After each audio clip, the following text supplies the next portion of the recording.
വേദിയിലും സദസ്സിലും ഇരിക്കുന്ന എല്ലാവർക്കും എൻ്റെ വിനീതമായ നമസ്കാരം. ആദ്യമായി എനിക്ക് തുടക്കത്തിൽ NDAൻ്റെ 101 സ്ഥാനാർത്ഥികളെ ഞാൻ എൻ്റെ ഒരു അഭിനന്ദനങ്ങൾ പറയുന്നു. നിങ്ങൾക്ക് എല്ലാവിധ ബെസ്റ്റ് വിഷസ് പാർട്ടീൻ്റെ പേരിലും എൻ്റെ പേരിൽ ഞാൻ പറയാൻ ആഗ്രഹിക്കുന്നു. അതിൻ്റെ ഒപ്പം ഈ 101 സ്ഥാനാർത്ഥികളെ ജയിപ്പിക്കാൻ കഠിന അധ്വാനവും പരിശ്രമവും ചെയ്യാൻ പോകുന്ന നമ്മുടെ പാർട്ടീൻ്റെയും NDAൻ്റെ പ്രവർത്തകരെ ഞാൻ നമസ്കരിക്കുന്നു. അവർക്കും എൻ്റെ എല്ലാവിധ ബെസ്റ്റ് വിഷസ് പറയാൻ ഞാൻ ആഗ്രഹിക്കുന്നു.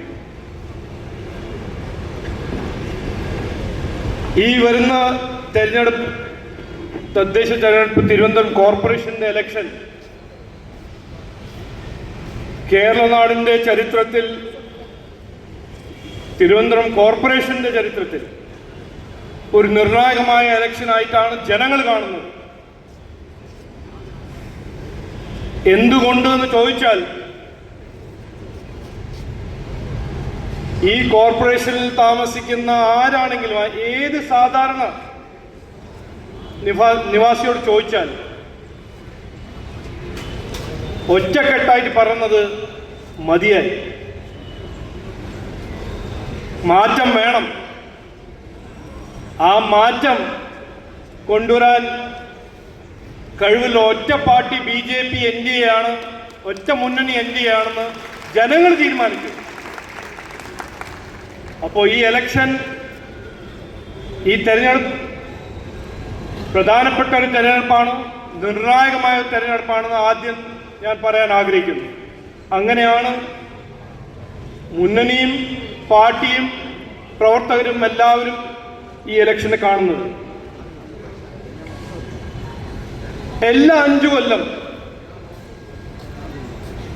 നമ്മുടെ ജനാധിപത്യ സംവിധാനത്തിൽ എല്ലാ 5 കൊല്ലം ഒരു ഇലക്ഷൻ നടക്കും.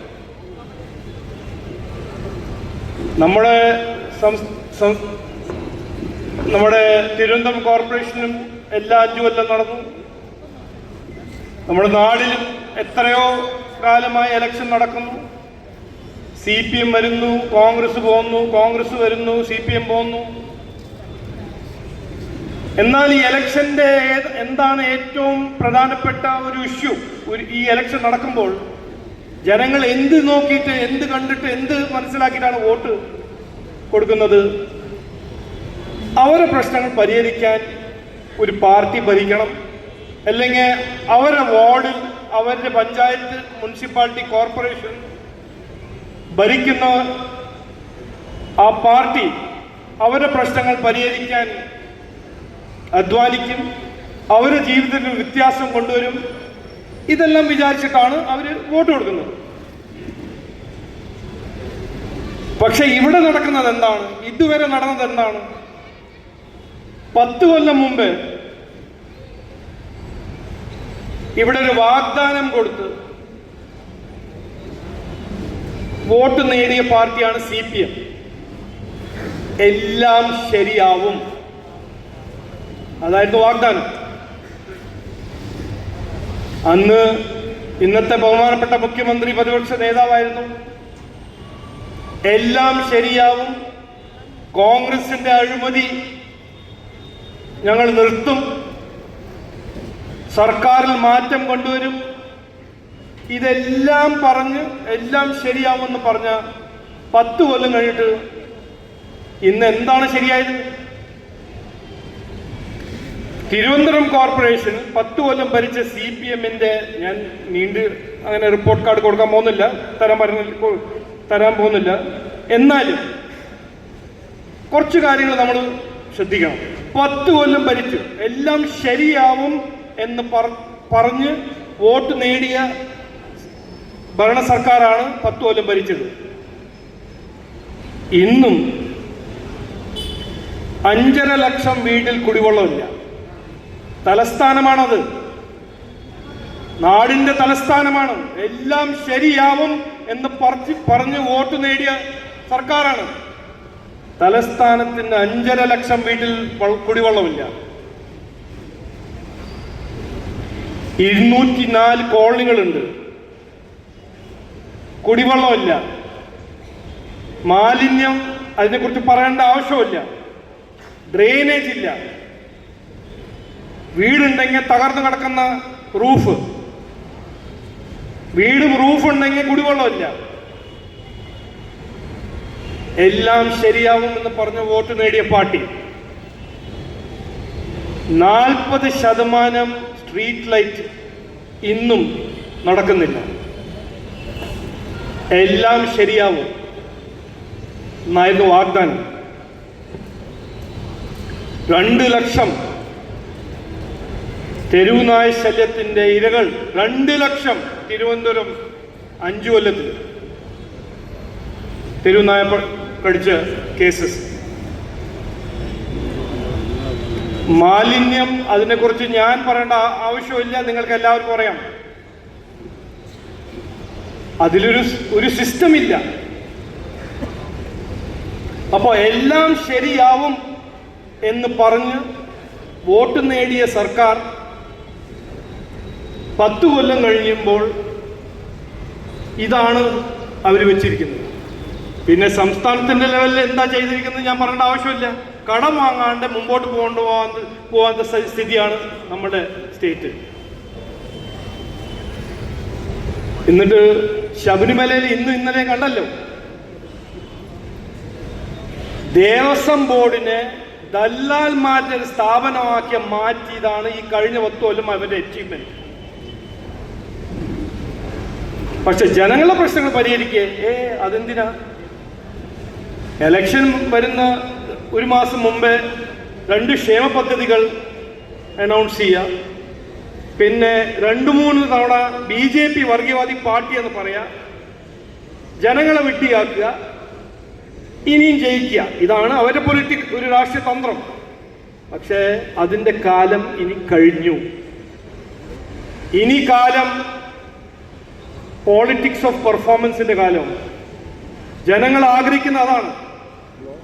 അവർക്ക് വേണ്ടത് പറയുന്നത് ചെയ്യുന്ന പാർട്ടിയും, ചെയ്യാൻ പോകുന്നത് മാത്രം പറയുന്ന പാർട്ടിയും, ചെയ്ത് കാണിക്കുന്ന പാർട്ടിയും, ജനങ്ങളുടെ പ്രശ്നങ്ങൾ പരിഹരിക്കുന്ന പാർട്ടിയും, നാടിനെ നന്നാക്കുന്ന രാഷ്ട്രീയവും, കുട്ടികളുടെ ഒരു നല്ല ഭാവി സൃഷ്ടിക്കുന്ന, അതിനുവേണ്ടി പ്രവർത്തിക്കാൻ തയ്യാറുള്ളൊരു പാർട്ടി. ഇതാണ് ജനങ്ങൾ ആഗ്രഹിക്കുന്നത്. അപ്പൊ CPM-ന്റെ റെക്കോർഡ് ഞാൻ പറഞ്ഞു. ഇനി നമ്മുടെ കോൺഗ്രസ്, CPM-ന്റെ ഒരു ബി ടീമായ ഒരു കോൺഗ്രസ് പാർട്ടിയെ കുറിച്ച് നമുക്ക് 2 വാക്ക് സംസാരിക്കാം. അവരിപ്പോ ഉറങ്ങിയിരിക്കുന്നു. കോർപ്പറേഷൻ മത്സരിക്കണം. അവരെന്താ ചെയ്തിരിക്കുന്നത്? അവരുടെ റെക്കോർഡ് നമുക്ക് മനസ്സിലാക്കണം, പഠിക്കണം, മറക്കരുത്. 10 കൊല്ലം UPA സർക്കാർ ഭരിക്കുമ്പോൾ 8 മന്ത്രിമാരുണ്ടായിരുന്നു കേരളത്തിൽ നിന്ന് UPA സർക്കാർ. അവർ തിരുവനന്തപുരത്തിന് വേണ്ടി എന്തെങ്കിലും ചെയ്തോ? ഒരു ചുക്കും ചെയ്തോ? ഇല്ല. കാരണം അവർക്ക് ഇതൊന്നല്ല ഒരു പ്രധാനപ്പെട്ട വിഷയം. അവർക്ക് വേണ്ടത് എന്താ? ഭരിക്കാൻ ഒരു അവസരം കിട്ടിയാൽ ചാടി പിടിച്ച് തുടങ്ങും അവർ കൊള്ള, എങ്ങനെയെങ്കിലും അഴിമതി. അപ്പൊ CPM സർക്കാർ ഭരിക്കുമ്പോൾ ജനങ്ങളോട് സഖാവന്മാരെ എങ്ങനെയെങ്കിലും അവരുടെ പ്രശ്നങ്ങൾ പരിഹരിക്കും, സാധാരണ സമൂഹത്തിന് വിടും. കോൺഗ്രസ് വന്നാൽ സാധാരണക്കാരനെ വിട്ട് രാഹുൽ ഗാന്ധിന്റെ ഒരു കുടുംബവും മറ്റേ 2-3 കുടുംബം അവരെ പ്രശ്നങ്ങൾ പരിഹരിക്കുക, അവരെ കൊള്ള വഴി നന്നായി കാശുണ്ടാക്കുക, സമ്പാദിക്കുക. ഇതാണ് അവരുടെ ലക്ഷ്യം.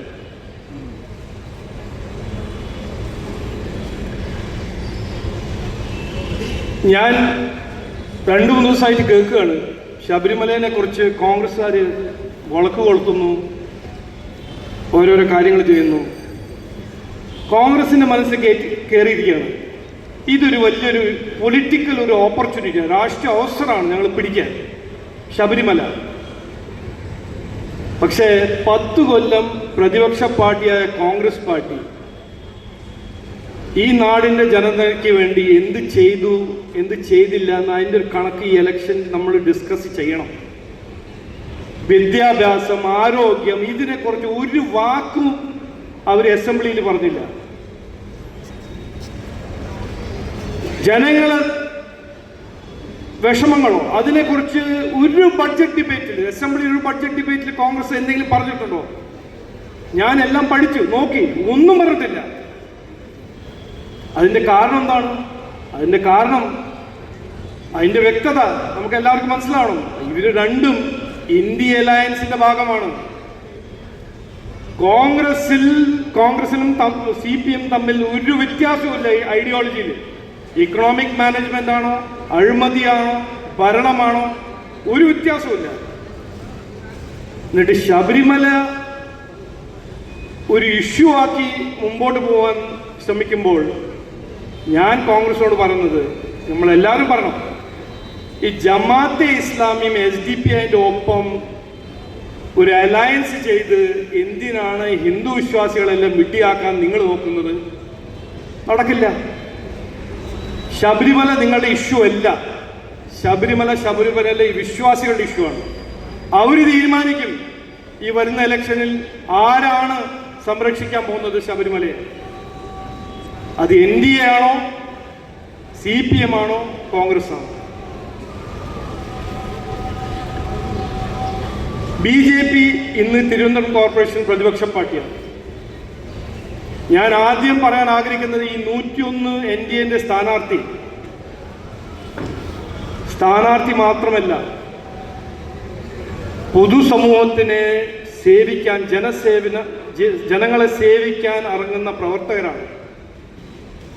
ഞങ്ങളുടെ രാഷ്ട്രീയം ജനസേവയാണ്, ജനങ്ങൾക്ക് വേണ്ടി പ്രവർത്തിക്കാനാണ്, അവരെ പ്രശ്നങ്ങൾ പരിഹരിക്കാനാണ്. അതിനു വേണ്ടിയിട്ടാണ് ഈ 101 NDA സ്ഥാനാർത്ഥി ഇന്ന് ഇറങ്ങുന്നത്. ഞാൻ തിരുവനന്തപുരം നിവാസിയോടും വോട്ടർമാരോടും എൻ്റെ ഒരു അഭ്യർത്ഥന, നിങ്ങൾ കോൺഗ്രസിനും CPM അവസരം കൊടുത്തു, എത്രയോ തവണ അവസരം കൊടുത്തു. അവർ എന്ത് ചെയ്തു, അവരെന്ത് ചെയ്തില്ല നിങ്ങൾക്കറിയാം. BJP കഴിഞ്ഞ 10 കൊല്ലമായിട്ട് പ്രതിപക്ഷ പാർട്ടിയാണ് തിരുവനന്തപുരം കോർപ്പറേഷൻ. ഞങ്ങൾ എല്ലാ അഴിമതി കേസിനും എക്സ്പോസ് ചെയ്തു. ജനങ്ങളുടെ പ്രശ്നങ്ങൾക്ക് വേണ്ടി 100% 365 ദിവസം അധ്വാനിച്ച് പ്രവർത്തിച്ച കൗൺസിലർമാരാണ് ഇന്ന് 35 കൗൺസിലർമാർ കോർപ്പറേഷൻ. അപ്പോൾ ഞങ്ങൾക്കൊരു അവസരം തരൂ.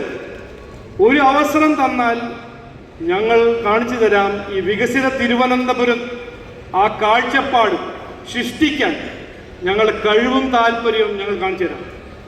ഞങ്ങളുടെ പിന്തുണ, ഞങ്ങൾക്ക് കിട്ടുന്ന പിന്തുണ നരേന്ദ്രമോദിജിന്നാണ്. ഡബിൾ എഞ്ചിൻ സർക്കാർ ബീഹാറിൽ കണ്ടല്ലോ. പോളിറ്റിക്സ് ഓഫ് പെർഫോമൻസും നന്നായി പ്രവർത്തിക്കുന്ന പാർട്ടിന് ബീഹാറിൽ ജനങ്ങൾ 4 തവണ അവസരം തന്നു. അപ്പോൾ ഞങ്ങൾ ചോദിക്കുന്നത്, ഒരു അവസരം തരൂ. ഒരു അവസരം തന്നാൽ ആ വികസിത തിരുവനന്തപുരത്തിൻ്റെ കാഴ്ചപ്പാട് സൃഷ്ടിക്കാൻ ഞങ്ങൾ തയ്യാറാണ്. 100% അതിനുവേണ്ടി പ്രവർത്തിക്കും. 365 ദിവസം 24 മണിക്കൂറും ആഴ്ചയിൽ 7 ദിവസം പ്രവർത്തിക്കാൻ നമ്മൾ സ്ഥാനാർത്ഥികൾ തയ്യാറാണ്. അതിൻ്റെ ഒപ്പം നമ്മളെല്ലാവരും BJP NDA ലീഡർഷിപ്പും തയ്യാറാണ്. അപ്പോൾ ഒരു അവസരം തരുമെന്നാണ് എൻ്റെ ഒരു അഭ്യർത്ഥന. ഒരു അവസരം തന്നാൽ എൻ്റെ ഉറപ്പ്, BJP NDA ഉറപ്പ്, ആദ്യത്തെ 45 ദിവസത്തിൽ തിരുവനന്തപുരത്തിനെ രാജ്യത്തിൽ നമ്പർ 1 നഗരമാക്കാൻ 5 കൊല്ലത്തിന്റെ ബ്ലൂ പ്രിന്റ് ഞങ്ങൾ ഇവിടെ മുമ്പോട്ട് ജനങ്ങളുടെ മുമ്പോട്ട് വയ്ക്കും. നരേന്ദ്രമോദിജി നമ്മുടെ പ്രധാനമന്ത്രി വന്ന് ആ ബ്ലൂ പ്രിന്റ് മുമ്പോട്ട് വയ്ക്കും. ഞങ്ങൾ ഉറപ്പ്. എല്ലാ കൊല്ലം ഞങ്ങൾ ഒരു റിപ്പോർട്ട് കാർഡ് ജനങ്ങളുടെ മുമ്പിൽ അവതരിപ്പിക്കും. ഈ കൊല്ലം ഞങ്ങൾ എന്ത് ചെയ്തു അത് ഞങ്ങളുടെ മുമ്പിൽ വെച്ച് അടുത്ത കൊല്ലം എന്ത് ചെയ്യാൻ പോകുന്നു, 5 കൊല്ലം ഞങ്ങൾ അത് ചെയ്യും. ഓരോരോ നയാ പൈസ ബഡ്ജറ്റിൽ, ഓരോരോ നയാ പൈസ, ഓരോരോ രൂപത്തിലെ കണക്ക് എല്ലാ കൊല്ലം ജനങ്ങളുടെ മുമ്പിൽ ഞങ്ങൾ അവതരിപ്പിക്കും. അഴിമതി രഹിത ഭരണം, ഞങ്ങളുടെ ഗ്യാരണ്ടിയാണ്, ഞങ്ങളുടെ ഉറപ്പാണ്. AI-യും ഡിജിറ്റൽ ടെക്നോളജി ഉപയോഗിച്ചിട്ട് ഈ അഴിമതി ഇവിടെ ഉണ്ടാവില്ല. ഭരണത്തിൽ അഴിമതി ഞങ്ങൾ 0% ആക്കും. എല്ലാ വാർഡിലും ഒരു CSC സെന്റർ, എല്ലാ വാർഡിലും ഒരു പ്രൈമറി ഹെൽത്ത് സെന്റർ, നല്ല മോഡേൺ ആധുനികമായ പ്രൈമറി ഹെൽത്ത് സെന്റർ. ഇതെല്ലാം ചെയ്യാൻ ഞങ്ങൾക്ക് കഴിവുണ്ട്, താല്പര്യമുണ്ട്. ഞങ്ങൾക്കൊരു അവസരം തരണം. ബീഹാറിലെ ജനങ്ങൾ അവര് എക്സ്പീരിയൻസ് ചെയ്തത് ഡബിൾ എഞ്ചിൻ സർക്കാരാണ്. തിരുവനന്തപുരം കോർപ്പറേഷനിൽ NDA ഭരിക്കാൻ തുടങ്ങിയാൽ ഇവിടെയും ആ ഡബിൾ എഞ്ചിൻ സർക്കാർ വരും എന്ന് ഞാൻ പറയാൻ ആഗ്രഹിക്കുന്നു, ഉറപ്പു തരാൻ ആഗ്രഹിക്കുന്നു. അവസാനം എനിക്ക് പറയാൻ എൻ്റെ ഒരു പേഴ്സണൽ ഒരു പോയിന്റാണ്. 1.5 കൊല്ലം മുമ്പ് ഞാൻ ഇവിടെ വന്ന് മത്സരിച്ചു. നരേന്ദ്രമോദിജി എന്നോട് ചോദിച്ചു, കേരള തലസ്ഥാനത്തിൽ നിങ്ങൾ മത്സരിക്കാൻ താല്പര്യമുണ്ടോ ലോക്സഭയിൽ? അപ്പം ഞാനത് മത്സരിക്കാൻ താല്പര്യമുണ്ട് സാർ, തരൂ. ഞാൻ വന്നു, മത്സരിച്ചു. CPM-ഉം കോൺഗ്രസിൻ്റെ ആ ഒരു ഫിക്സ് എന്ന് മാത്രമായിരുന്നു സങ്കടം. 1.5 കൊല്ലം ഒന്നും നടന്നില്ല. കാരണം ഇവിടുത്തെ MP പിന്നെ ഗ്ലോബ് ട്രോട്ടർ അല്ലേ. ആ ഒരു കാഴ്ചപ്പാടും ആ ഒരു വിഷൻ, വികസിത തിരുവനന്തപുരത്തിൻ്റെ വിഷൻ അന്ന് വെച്ചത് ഇന്ന് എനിക്കൊരു അവസരം കിട്ടുമെന്നാണ് ഞാൻ നിങ്ങളോടെല്ലാവരും പറഞ്ഞ് അഭ്യർത്ഥിക്കുന്നത്. ഈ ഞാൻ ചെയ്തില്ലെങ്കിലും ഈ 101 സ്ഥാനാർത്ഥി കൗൺസിലറായി അവർ ആ വികസിത അനന്തപുരിന്റെ കാഴ്ചപ്പാട് സൃഷ്ടിക്കും. അവർക്കൊരു അവസരം തരണം എന്ന് പറഞ്ഞ് ഞാൻ വാക്കു ചുരുക്കുന്നു. എല്ലാവർക്കും നമസ്കാരം, നന്ദി. ഭാരത് മാതാ കി, ഭാരത് മാതാ കി.